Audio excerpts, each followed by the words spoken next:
Welcome to the Full Tracy Money Audio Commentary. This is Owen Tracy recording. It's 3:49 p.m. that is Central Time. Today is April 15th. I thought we'd kick off today and just look at the number of shares on the US markets that are hitting new all-time highs, or at least 52-week highs. And something that really sticks out to me, at least, is the number of gold shares that are popping up on the list. So you can see Agnico Eagle is the second one from the top there, rated as a new outperform. And then as you just look at all those headlines, the preponderance of gold shares, silver shares that are moving on to new 52-week highs is quite impressive. And I think it's important that we're looking at something like that because the stock market was in negative territory today on Wall Street. Both the Dow and the S&P were in mildly negative territory. The Nasdaq 100 squeezed out an initial small gain. But then we have the gold shares, which have popped up on the upside, following through on the big upward dynamic last week, pushing on to new recovery highs. So on the one hand, you have the stock market more generally, which is taking a pause, and you finally have gold shares, which are starting to outperform. So we're still in a bullish environment for gold. The other big commodity worth thinking about is oil. And oil prices put in an upside weekly key reversal and a key day reversal last week, but have not followed through on the upside. So the lows and the breakdown continue to hold. And despite the potential for a significant rebound off the lows and several technical indicators suggesting that a low of medium-term significance has been reached in the stock market, then we haven't had a great deal of follow-through on the upside.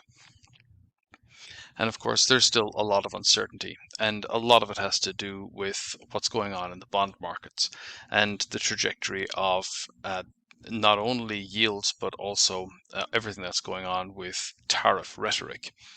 And it does beg the question, just how influential are government bond yields going to be? Because we've had yields compress for 2 days in a row, but not in an especially dynamic manner. And then there's still a lot of tariff rhetoric going on.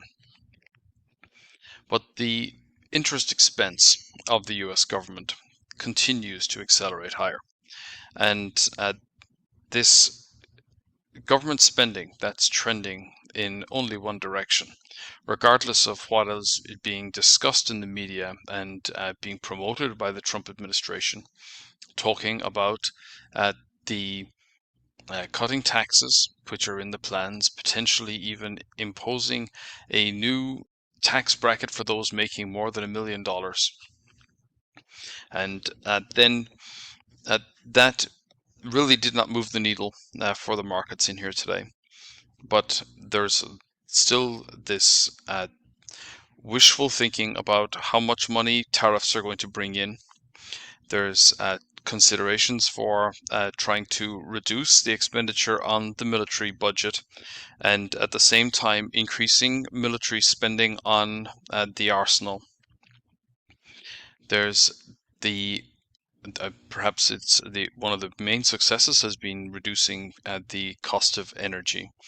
I remain of the view that deregulation and cutting back on red tape is probably going to be one of the most productive exercises that the Trump administration, or indeed many other administrations, can achieve, because it doesn't cost them anything in terms of government spending, and it is a fuel for economic activity.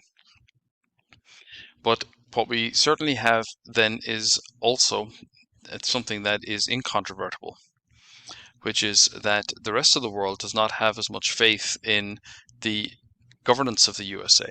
And that is creating demand for gold against a background where there's less demand for treasuries.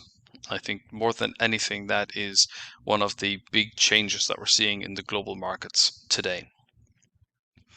So with gold shares pushing on the upside, I think we can look at the performance of the gold bugs relative to the gold price.